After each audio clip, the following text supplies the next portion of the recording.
তরিকতের শিক্ষাটা কি?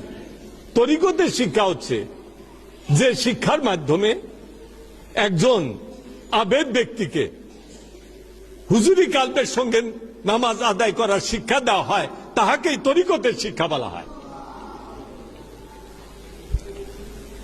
আমরা যখন নামাজে দাঁড়াই, খাজা বাবার শিক্ষা বলা হয়, আগেই বলা হয়, হুঁশিয়ার করা হয়, খেয়াল কাল কাল আল্লাহর দিক, আল্লাহকে হাজের নাজের ওয়াহেদ জেনে ওই হালে আল্লাহকে সেজদা করে। তাহলে আমাদের শিক্ষাটা তো এটাই। ইবাদত করবেন আপনি, ইবাদতে যদি আপনার কালকে আপনার শরীরের সঙ্গে একত্রিত না করতে পারেন, এখন এই কালটা কি? এই কাল সম্বন্ধেই তো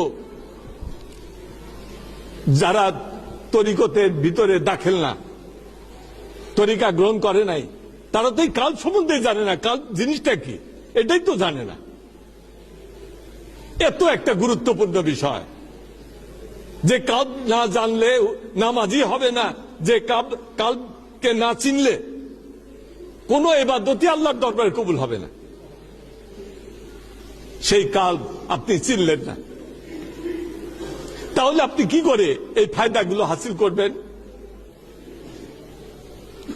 এজন্য বলা হয়েছে হযরত